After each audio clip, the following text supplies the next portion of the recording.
සුබ දවසක් ඔයාලා හැමෝටම. අද මම මේ වීඩියෝ එකෙන් කතා කරන්න යන්නේ 2019 O level විභාගයේ ගණිතයේ විෂයට අදාළව පළවෙනි ප්‍රශ්න පත්‍රයේ එන පළවෙනි ප්‍රශ්න 25 ගැන. හරි, අපි පටන් ගමු. පළවෙනි ප්‍රශ්නය ආනයනය කරන ලද කිසියම් භාණ්ඩයක් සඳහා 9%ක තීරුබද්දක් අය කරනු ලැබේ.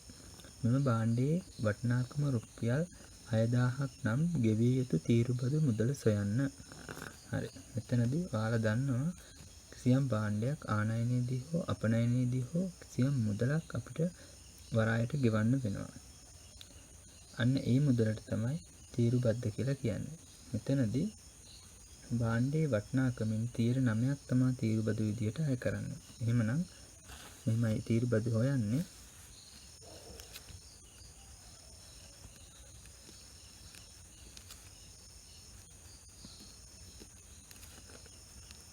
රුපියල් 6000ක් භාණ්ඩයේ වටිනාකම, ඒකෙන් 9%.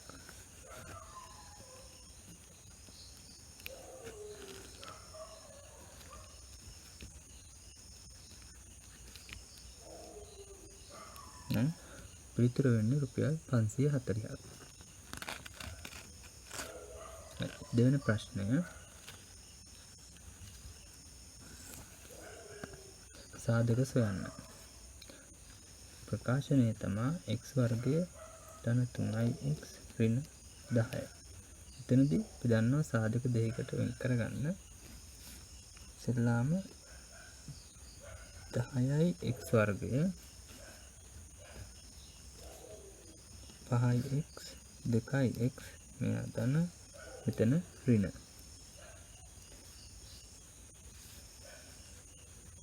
x වර්ගය ධන 5x ඍණ 2x ඍණ 10. එහෙනම් පොදු පදයේ වෙන්නේ x ධන 5 මෙතන ඍණ 2. එහෙනම් x ආයෙත් ධන 5. එහෙනම් x ධන 5 x ඍණ 2 තමයි පිළිතුර වෙන්නේ. හරි, අපි බලමු තුන්වෙනි ප්‍රශ්නය. ජ්‍යාමිතීය ප්‍රශ්නයක්. රූපයේ දී ඇති තොරතුරු අනුව x අගය සොයන්න. මෙන්න මේකයි රූපය.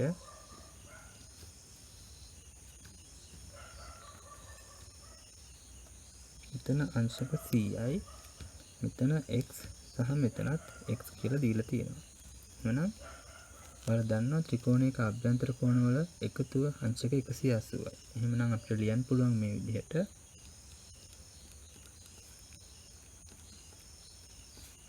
සමානයි අංශක 180යි.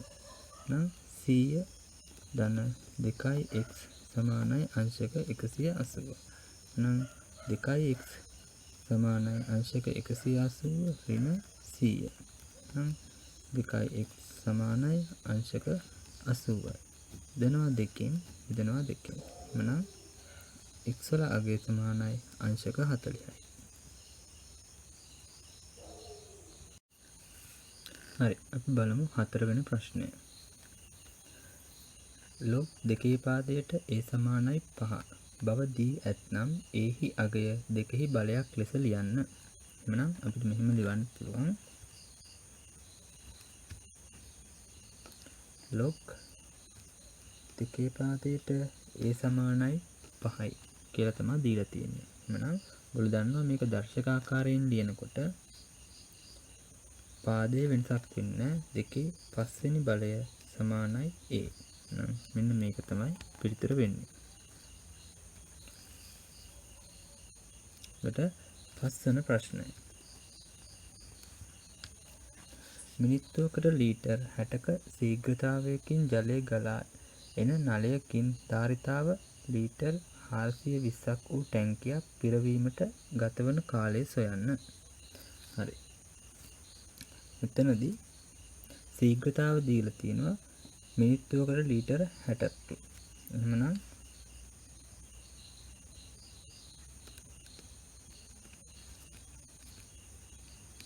ලීටර් 60යි මිනිත්තුවකට. එහෙනම් මේ ටැංකිය මම මෙහෙම අඳින්නම්. මේකේ ධාරිතාව තමයි ලීටර් 420යි. එහෙනම් හොයන්න පුළුවන්. ඔයාලා දන්නවා කොහොමද හොයන්නේ කියලා. ශීඝ්‍රතාව සමානයි පරිමාව බෙදීම කාලය. එහෙනම් ශීඝ්‍රතාව 60යි මිනිත්තුවට. නම් මෙතන 420යි ලීටර් බෙදනවා මම කාලේ t කියලා දානවා. එහෙමනම් මම t වලින් දෙපැත්තම ගුණ කරගන්නවා. එහෙනම් t ගුණ කිරීම 60යි ලීටර් මිනිත්තුවට සමානයි 420යි ලීටර්. එහෙනම් බෙදනවා දෙපැත්තම 60යි ලීටර් මිනිත්තුවට. 60යි ලීටර් මිනිත්තුවට. එහෙනම් ලීටරට ලීටර් කැපිලා යනවා. බිඳුවට බිඳුවක් කැපිලා යනවා. 6 වරක් 1යි 6 වරක් 7යි. එහෙමනම් පැත්ත කැපිලා යනවා. t සමානයි 7යි මිනිත්තු. මේක තමයි පිළිතුර වෙන්නේ. අපි බලමු 6 වෙනි ප්‍රශ්නය. නැවතත් ජ්‍යාමිතිය ගානක් තමයි තියෙන්නේ. මම ප්‍රශ්නය ඉස්සෙල්ලා කියවන්නම්. රූපෙහි දැක්වෙන වෘත්තය මත A B C සහ D ලක්ෂ පිහිටා ඇත. ABC කෝණයේ අංශක 100ක්ද CAB කෝණයේ අංශක 30ක්ද වේ. x අගය සොයන්න.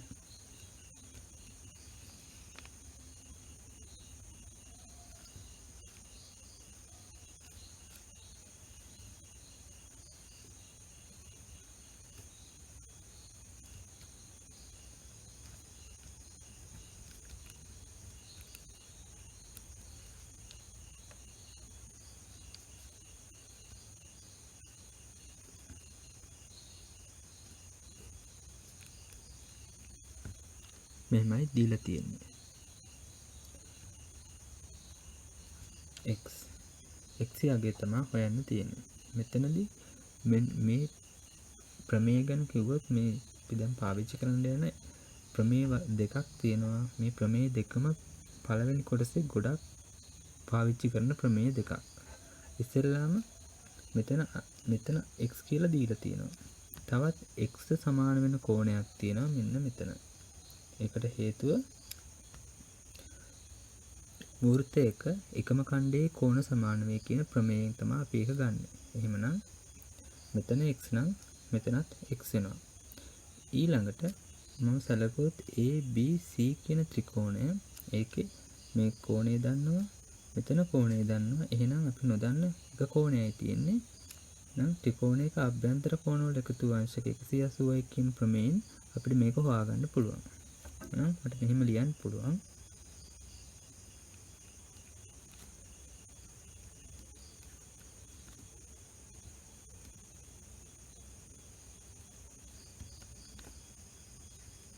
අංශක 180යි. එහෙනම් මෙතන අංශක 130යි.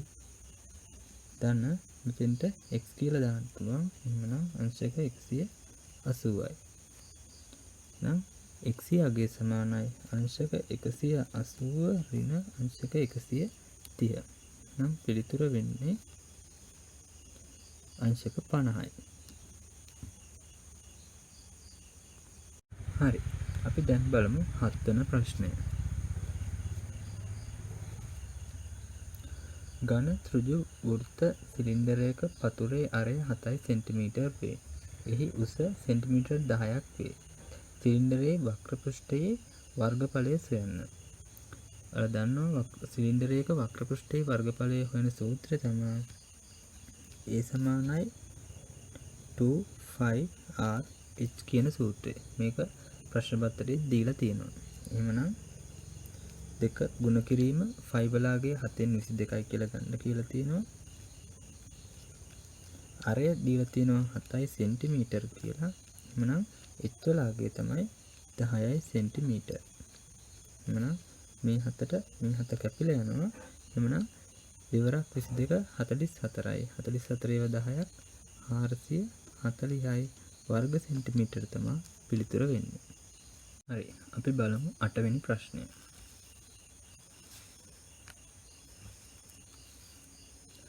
රූපේ AB මගින් නිරූපණය වන සරල රේඛාවේ සමීකරණය සොයන්න. හරි. ඉස්සෙල්ලාම මේ වගේ තමයි ප්‍රශ්නේ දීලා තියෙන්නේ.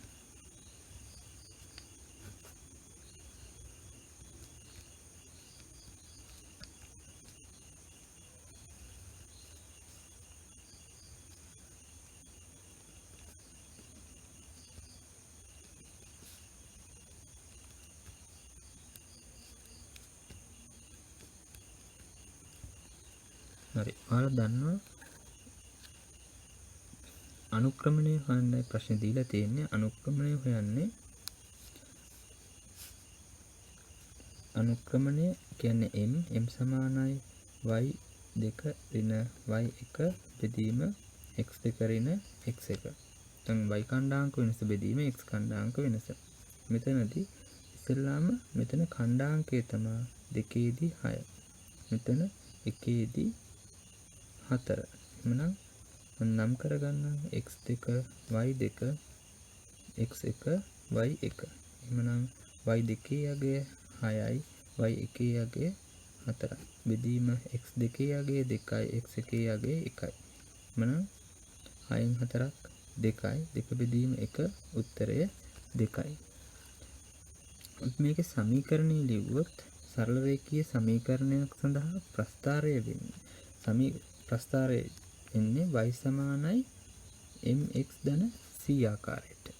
මෙතනදී අනුක්‍රමණය අපි දන්නවා අන්තක්ඛණ්ඩය කියන්නේ සරල රේඛාව y අක්ෂයේ ඡේදනය කරන ලක්ෂයේදී y අක්ෂයේ අගය. එහෙනම් මෙතනදී y අක්ෂය ඡේදනය කරන්නේ දෙකේ ඉලක්කම ළඟදී. එහෙනම් අන්තක්ඛණ්ඩය වෙන්නේ 2. එහෙනම් ලිව්ව හැකි y සමානයි අනුක්‍රමණය 2යි x ධන 2. මේක තමයි සමීකරණය. හැබැයි මේක අහන්නේ මේකත් අහන්න ඉඩ තියෙනවා. අපි බලමු 9 වන ප්‍රශ්නය. සුළු කරන්න කියලා තමයි දීලා තියෙන්නේ. එහෙනම්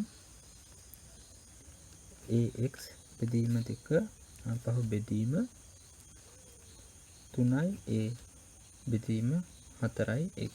එහෙනම් ax බෙදීම 2 එතන ගුණ කිරීම වෙනවා ඒත් එක්කම මෙතන පරස්පරය ගන්න ඕනේ.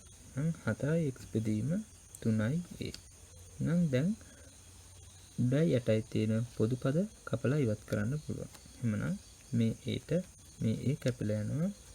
මේ දෙකට මෙතන 2යි කියලා කැපිලා යනවා. එහෙනම් අවසාන පිළිතුර තමයි 2යි x වර්ගය බෙදීම 3. 10 වෙන ගාන.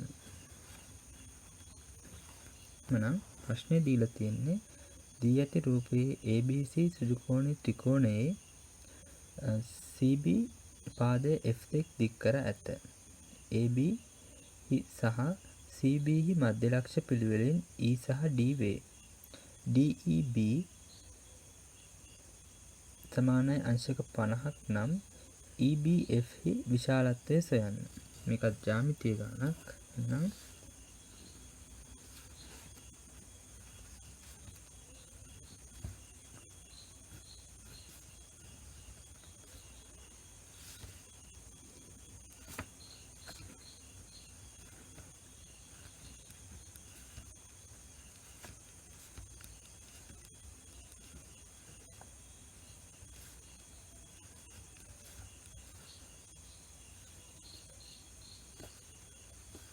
එහෙම තමයි රූපේ දීලා තියෙන්නේ. මෙතනදී අපි භාවිතා කරන ඉස්සෙල්ලාම භාවිතා කරන්න ඕන ප්‍රමේය තමයි මධ්‍ය ලක්ෂ ප්‍රමේය. මෙතන ත්‍රිකෝණයක් තියෙනවා. පාද දෙකක මධ්‍ය ලක්ෂ යා කරන රේඛාව ඉතිරි පාදයට සමාන්තර වන අතර දිගින් හරියඩක් වේ. මේ ප්‍රමේයට අනුව අපි පළවෙනි කොටස තමයි ඕනේ.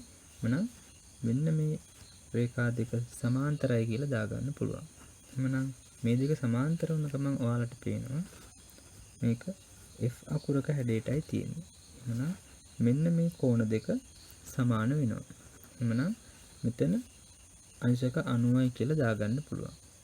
ඊළඟට භාවිතා කරන ප්‍රමේය තමයි ත්‍රිකෝණයක් තියෙනවා. ත්‍රිකෝණේ පාදයක් දික් කිරීමෙන් සෑදෙන බාහිර කෝණය එහි අභ්‍යන්තර සම්මුඛ කෝණ දෙකේ එකතුවට සමාන වේ.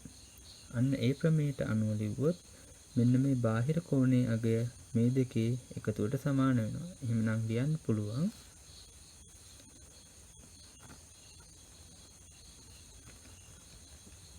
EBF කෝණය සමානයි අංශක 90 ධන අංශක 50 නම් අංශක 140යි තමයි උත්තරය වෙන්නේ.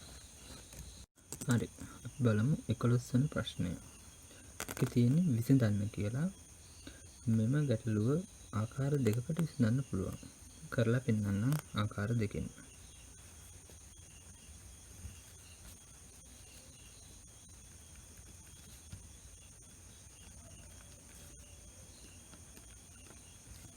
සමානයි බිඳුව. ක්‍රමයක් තමයි මේ ඍණාට එහා පැත්තට දාන්න පුළුවන්. කයි x වර්ගය සමානයි ධන 8යි.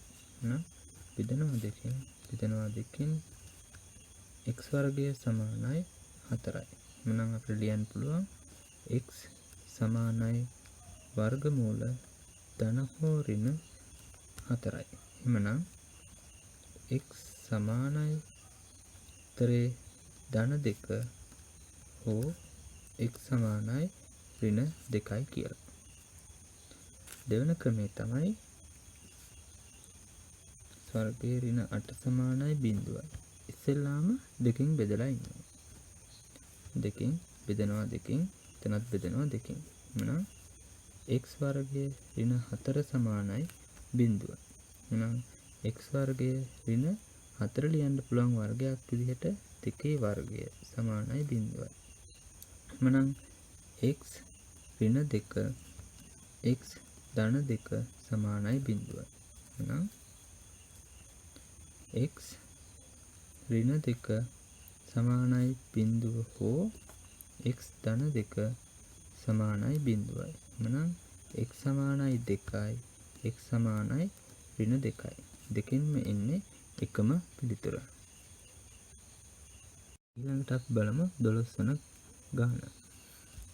මිනිසෙක් වාර්ෂිකව 108ක වැල් පොලියට රුපියල් 5000ක් අවුරුදු 2ක් සඳහා ණයට ගනී.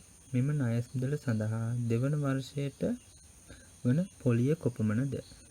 ඔයාලා දන්නවා වැල් පොලිය සුළු පොලිය වගේ නෙමෙයි ටිකක් වෙනස්.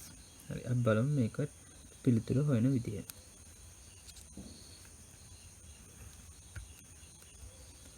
මම ඉස්සෙල්ලාම පළමු වසරට පොලිය හොයලා ඉන්නවා.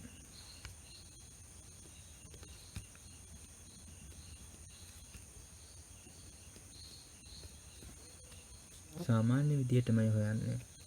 රුපියල් 5000 ගුණ කරනවා 108ෙන්.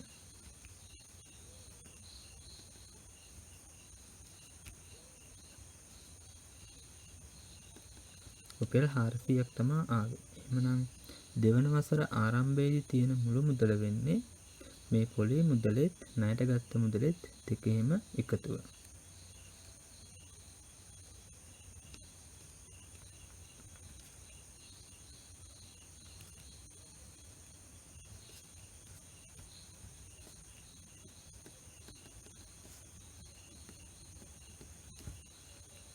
නම් පිළිතුර වෙන්නේ රුපියල් 5400යි. තමයි දෙවන වසර සඳහා මුදල. එමනම් දෙවන වසර සඳහා පොලිය හොයන්නේ මෙන්න මේ මුදලට. මුලින් ගත්ත මුදලට නෙවෙයි.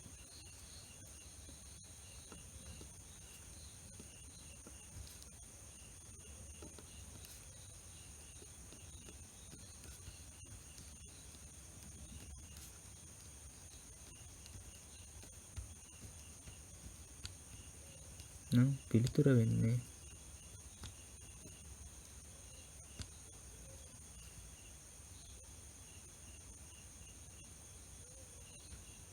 $432යි.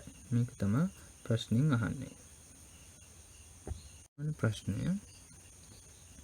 එතනදී ABCD වෘත්ත චතුරස්‍රයක් රූපයේ දැක්වේ. ABCD වෘත්ත චතුරස්‍රයක් තමයි තියෙන්නේ. AB පාදය ඊටෙක් දික් කර ඇත. තවද BCD මෙන්න මේ කෝණය අංශක 120ක් සහ CBE කෝණය අංශක 70ක් වේ. දී ඇති තොරතුරු අනුව x හි සහ y හි අගය සොයන්න. මේකදී අපි ගත්තොත් මෙතන තමයි x තියෙන්නේ, මෙතන තමයි y තියෙන්නේ. වෘත්ත දෘශ්‍ය පාඩමෙන් තමයි ප්‍රශ්නය අහලා තියෙන්නේ.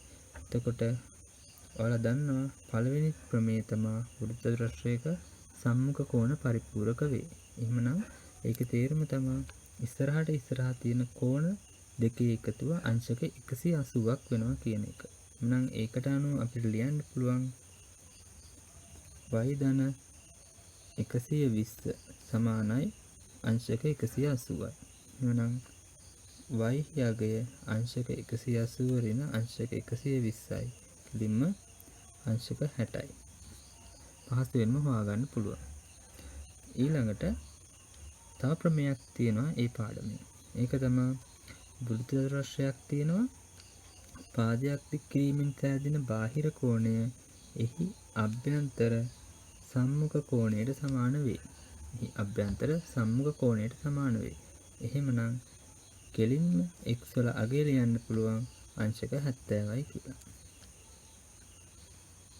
හතරවන ප්‍රශ්නය. එක්තරා පාසලක චිත්‍ර, නැටුම් හා සංගීත යන විෂයන් හදාරන ශිෂ්‍යයින් වටප්‍රස්ථාරයෙන් නිරූපණය කෙරේ. සංගීතය හදාරන ශිෂ්‍ය සංඛ්‍යාව 45ක් නම් නැටුම් හදාරන ශිෂ්‍ය සංඛ්‍යාව කීයද කියලායි අහන්නේ. මෙතනදී සංගීතය හදාරන ශිෂ්‍ය සංඛ්‍යාව 45ක් කියලා දීලා තියෙනවා. නම් මෙතන දාගන්න පුළුවන් 45යි කියලා. මේක පහසෙන් හදන්න පුළුවන්. අපි මෙතනදී ලියන්නේ අපි දන්න දේවල් ටික. මෙතන තමයි අපි අදාළ ප්‍රශ්නේ ලියාගන්නේ. මෙහෙමයි කරන්නේ. මෙතන ලියන්න ඕනේ දන්න ප්‍රමාණය. ළමුන් 45ක් කියලා දීලා තියෙනවා. ඒක තමයි මෙතනින් ලියන්නේ. ඊට අදාළ කේන්ද්‍රික ඛණ්ඩයේ කෝණය තමයි ඊට යටින් ලියන්නේ. ඒකට අනුව අංශක 90යි. මෙතන ලියන්නේ ප්‍රශ්නෙන් අහන්නේ නැටුම් හදාරන ශිෂ්‍ය සංඛ්‍යාව. මම දානවා නැටුම් හදාරන ශිෂ්‍ය සංඛ්‍යාව x කියලා. එhmenan ඊට අදාළ කෝණය වෙන්නේ අපිට ඒක හොයාගන්න වෙනවා 210 ධන අංශක 90 ධන ඊට සමානයි 360යි. දන්නවා ලක්ෂයක් වටා අංශක 360ක් තියෙනවා. එහෙමනම් මෙතන එන්නේ අංශක 300 ධන ඊට සමානයි අංශක 360යි. එහෙනම් ඊට සමානයි අංශක 60යි. මෙන්න මෙතන අංශක 60යි කියලා දාන්න පුළුවන්. එහෙනම් ඊළඟ පියවර තමයි හරස් ගුණිතය. 45 ගුණ කිරීම අංශක 60 සමානයි x ගුණ කිරීම අංශක 90. අංශක 90න් මම බෙදනවා දෙපැත්තම. නම් x වල අගය එන්නේ කයි මෙතෙන්ට 3යි 30 තමයි උත්තරයට ආවේ. 15 වන ප්‍රශ්නය. 9 27 81 යන ගුණෝත්තර ශ්‍රේණියේ 6 වන පදය 3හි බලයක් ලෙස ලියන්න. මනම් 9 27 81 තමයි ගුණෝත්තර ශ්‍රේණිය වෙන්නේ. මේකෙදි 6 වන පදේ 3හි බලයක් විදිහට ලියන්න කියලායි තියෙන්නේ. එහෙමනම් a සමානයි 9යි r පොදු අනුපාතය 27 බෙදීම 9 ගත්තොත් 3යි n සමානයි 6යි t 6 වෙනි පදේ තමයි අපෙන් අහන ප්‍රශ්නේ. එහෙනම් සූත්‍රය වෙන්නේ tn සමානයි a r n ඍණ 1 කියන සූත්‍රය. එහෙනම් මෙතන t6 සමානයි 9 ගුණ කිරීම පොදු අනුපාතය වෙන්නේ 3යි 3 n වල අගය 6යි 6 ඍණ 1. එහෙනම් 9 ගුණ කිරීම 3 5 වන බලය. ප්‍රශ්නෙන් අහන්නේ 6 වන පදය 3හි බලයක් ලෙස ලියන්න. එහෙමනම් 9 කියලා කියන්නේ අපිට ලිව්ව හැකි 3 දෙවෙනි බලය. ගුණ කිරීම 3 5වෙනි බලය. එහෙමනම් පාද සමානයි, ගුණ කිරීමක් තියෙන්නේ, දර්ශක එකතු වෙනවා. එහෙමනම් 3 7වෙනි බලය තමයි පිළිතුර වෙන්නේ. 16 වන ප්‍රශ්නය. රූපයේ දී ඇත්තේ ABCD සමාන්තරාශ්‍රයකි. මේ චතුරස්‍රය සමාන්තරාශ්‍රයක් කියලා දීලා තියෙනවා. වගුවෙහි දැක්වෙන එක් එක් ප්‍රකාශය නිවැරදි නම් ඒ ඉදිරියෙන් හරි ලකුණත්, වැරදි නම් ඒ ඉදිරියෙන් කතිර ලකුණත් යොදන්න. පළවෙනි ප්‍රකාශය තමයි ABD කියන මෙන්න මේ ත්‍රිකෝණය සමානයිද භාගයක් ABCD සමාන්තරාශ්‍රයේ වර්ගඵලය. දන්නවා ක්‍රමයක් තියෙනවා එක් එක් විකරණය මගින් සමාන්තරාශ්‍රයේ වර්ගඵලය සමච්ඡේදනය කරයි. එහෙමනම් ඒ ප්‍රමේයට අනුව පළවෙනි ප්‍රකාශය නිවැරදි.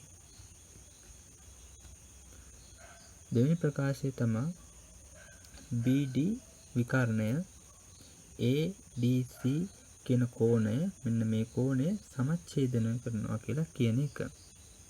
එහෙම ප්‍රමේයක් අපිට දීලා නැහැ. ඒ නිසා ඒකට අනුව මේ ප්‍රකාශය වැරදි.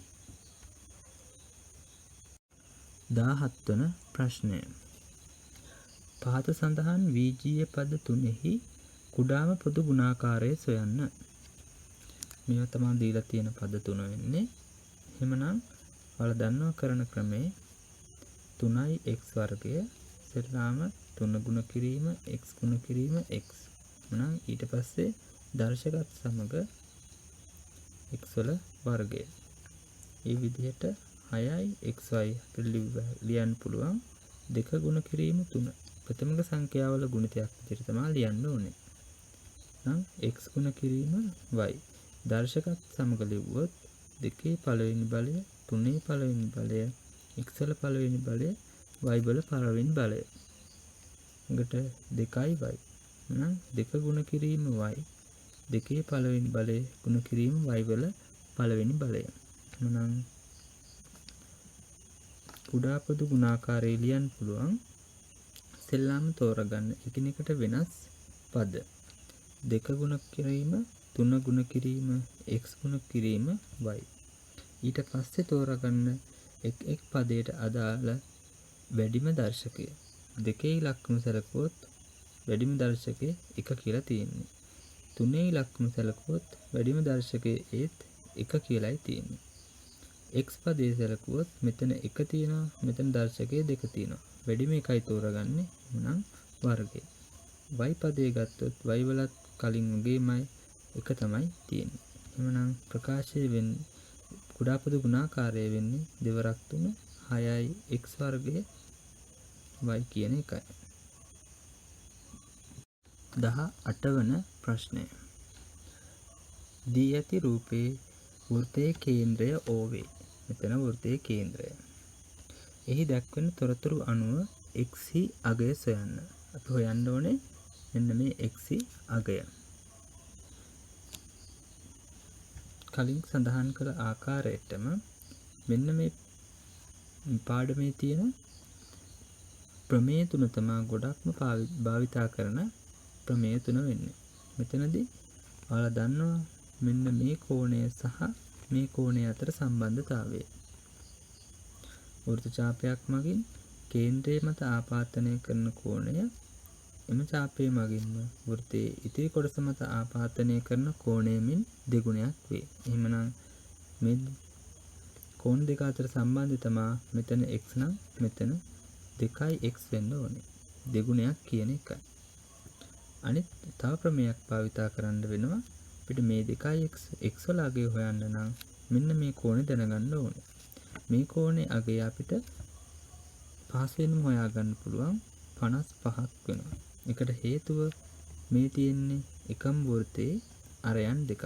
එහෙමනම් මේ පාද දෙක ත්‍රිකෝණයේ මේ පාද දෙක සමානයි. ත්‍රිකෝණයක පාද දෙකක් සමාන වේ නම් ඊට සම්මුඛ කෝණ සමාන වේ. ඒ ප්‍රමේයට අනුව මෙතන 55යි කියලා දාන්න පුළුවන්. එහෙමනම් ලිව්ව හැකි 55 ධන 55 ධන 2x සමානයි අංශක 180යි. ත්‍රිකෝණයක අභ්‍යන්තර කෝණවල එකතුව. එහෙමනම් 110 ධන 2x සමානයි 180යි. එහෙනම් 2x සමානයි 180 අඩු කිරීම 110 උත්තරේ අංශක 70යි. මේ 2x වලට පිළිතුර. ඕනේ x වලට දෙකෙන් බෙදෙනවා x වලගේ 35ක් කියලා එනවා. 19 වන ප්‍රශ්නය. සමතලා බිමක පිහිටි AB සහ CD සිරස් කණු දෙකක් රූපයේ දැක්වේ.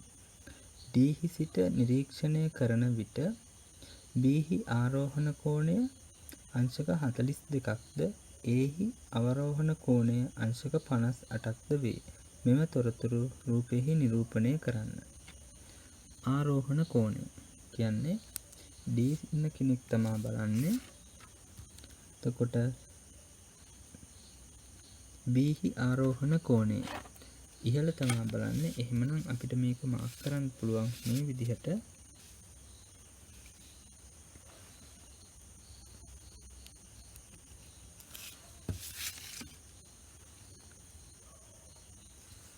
ආරෝහණ කෝණය අංශක 42යි.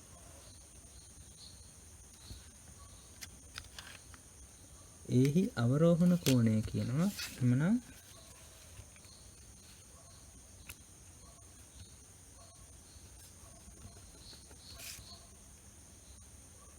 මෙතන ඉඳන් පහළට තමයි මාක් කරන්නේ අංශක 58යි.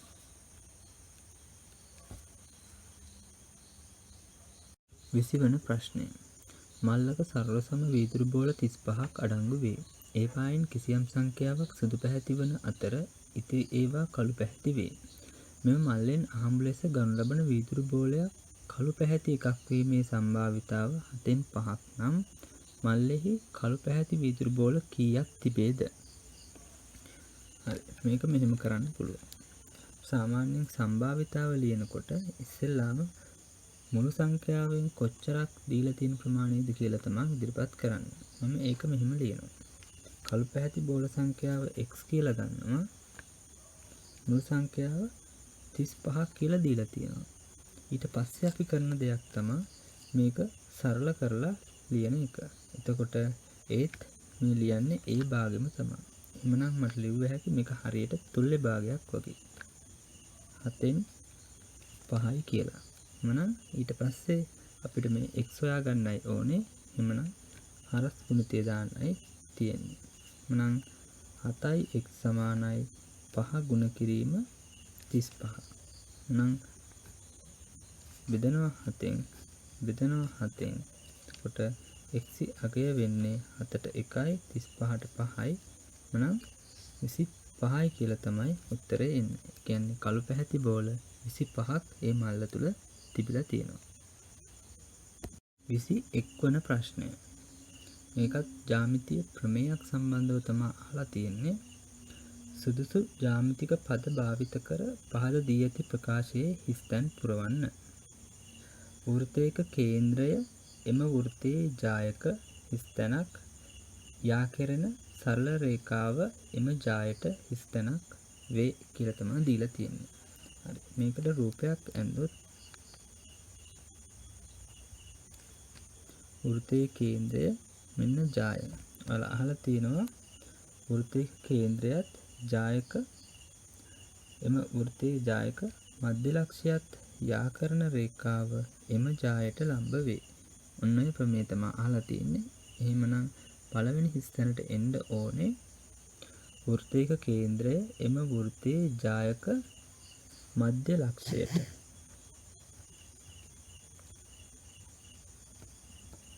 මධ්‍ය ලක්ෂයට යා කෙරෙන සරල රේඛාව එම ජායට ලම්බ වේ. එහෙම ලිව්වනම් හරි. 22 වන ප්‍රශ්නය. x අගය සොයන්න කියලා තමයි දීලා තියෙන්නේ. මෙන්න මෙතන x අගය තමයි ප්‍රශ්නෙන් අහන්නේ. මෙතන තියෙන්නේ සමචතුරස්‍ර න්‍යාංශ දෙකක් ගුණ කරන්නයි තියෙන්නේ. හැබැයි මෙතනදී අර පොතේදී අභ්‍යාස කරනවා වගේ සම්පූර්ණ න්‍යාංශ දෙක ගුණ කරන්න ඕනේ නැහැ. අපිට එක තැනක් විතරයි හොයාගන්න ඕනේ. මෙතනදී ඔයාලා දන්නවා කොහොමද කරන්නේ කියලා. L අකුරක හැඩයට තමයි අපි ගුණ කිරීම කරන්නේ. උදාහරණයක් විදිහට මේ පේලියත් එක්ක මෙතන. ආපහු මේ පේලියත් එක්ක මෙතන. ආපහු මේ පේලියත් එක්ක මෙතන පේලිය ගුණ කරනවා. ආපහු මෙයත් එක්කම ඊළඟ පේලිය ගුණ කරනවා. එතකොට අපිට ඕනේ x විතරයි. එහෙමනම් මේ පේලියත් එක්ක මෙතන දෙවෙනි පේලිය ගුණ කළා නම් හරි. එතකොට ලියන්න ඕනේ 3 1 පොඩි වරහන් දෙකක් ඇතුලේ ඍණ 1 1. එහෙනම් අපිට ලියන්න පුළුවන් 3 ගුණ කිරීම ඍණ 1 ධන 1 ගුණ කිරීම 1. එහෙනම් 3 වරක් ඍණ 1 ඍණ 3 ධන 1 උත්තරේ ඍණ 2යි. එහෙනම් x අගය සමානයි ඍණ 2යි කියලා ලියන්න පුළුවන්. 23 වන ප්‍රශ්නය. දී ඇති වෙන් රූපයේ නිරූපණය වන සිසුන් කණ්ඩායම අතුරින් ගණිත විෂයට කැමති සිසුන් කුලකය A මගින්ද විද්‍යා විෂයට කැමති සිසුන් කුලකය B මගින්ද දැක්වේ. මෙම විෂයයන් දෙකෙන් එකකට පමණක් කැමති සිසුන් දැක්වෙන පෙදෙස් වෙන් රූපයෙහි අඳුරු කර දක්වන්න. කුලකය A කුලකය මගින් ගණිතයේ විෂය නිරූපණය කරනවා. B කුලකය මගින් විද්‍යාව විෂය නිරූපණය කරනවා. එහෙමනම් මෙන්න මේ ප්‍රදේශය ගත්තොත් ඒකේ තේරුම තමයි මේ විෂයන් දෙකටම කැමති සිසුන් සංඛ්‍යාව කියන එක. මේ එළිය ප්‍රදේශය ගත්තොත් ඒකේ තේරුම තමයි විෂයන් දෙකෙන් එකකටවත් කැමති නැති සිසුන් ප්‍රමාණය.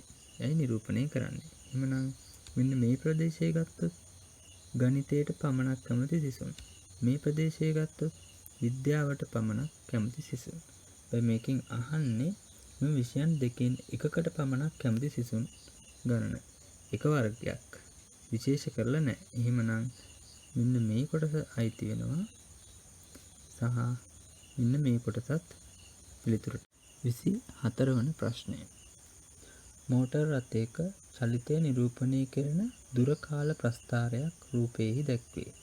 මෝටර් රථය වැඩිම වේගයකින් ගමන් කිරීම නිරූපණය කරන්නේ ප්‍රස්ථාරයේ කුමන කොටසින්ද? එම වේගය කොපමණද?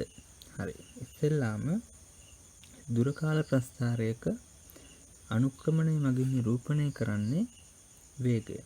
ඒකයි තමයි පළවෙනි කරුණ. ඊට පස්සේ අපිට හොයාගන්න පුළුවන් හිම රේඛාවක් තියෙනවා.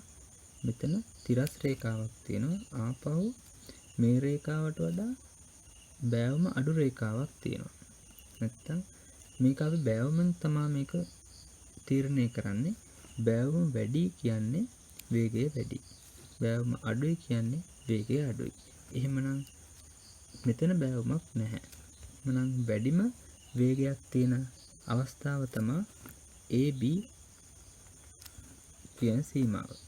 ඊළඟට අපිට හොයන්න ඕනේ AB සීමාවේදී වේගය කොච්චරක්ද කියලා. අර දන්නවා වේගය සමානයි දුර බෙදීම කාලය. එහෙමනම් ගමන් කරලා තියෙන දුර ප්‍රමාණය කිලෝමීටර් 120යි. ඒ සඳහා ගත කරලා තියෙන කාලය පැය 2යි. එහෙමනම් උත්තරය වෙන්නේ 60යි km/h ඍණ 1 කියන එකයි. 25 වන ප්‍රශ්නය. දී ඇති p ලක්ෂයට 5 මීටර නියත දුරකින් චලනය වන ලක්ෂයක පතයෙහි කොටසක් මෙම දල රූපයේ ඡාපයෙන් දැක්වේ. RS සරල රේඛාව P සිට මීටර 7ක් දුරින් වේ. RS සරල රේඛාවටද මීටර 5ක් දුරින් ඡාපය මත පිහිටි ලක්ෂ සොයාගන්නා ආකාරය මෙම රූපයෙහි දළ සටහනක් මගින් දක්වන්න. කියන්නේ දී ඇති පීලක්ෂයට මීටර් 5ක් නියත දුරකින් චලනය වන ලක්ෂයක පතෙහි කොටසක් මෙම දළ රූපයේ ඡාපයෙන් දැක්වේ. RS සරල රේඛාවට P සිට මීටර් 7ක් දුරින් වේ. කියන්නේ මෙන්න මෙතන. දැන් තමයි P ලක්ෂය. P ඉඳන් මීටර් 7ක් තියනවලු සරල රේඛාවට. නම් මීටර් 7යි. මෙතන ඉඳන් මෙතෙන්ට මීටර් 5යි. එමනම් මේ ප්‍රමාණය මීටර් 2ක් වෙන්න ඕනේ. ඊළඟට RS සරල රේඛාවටද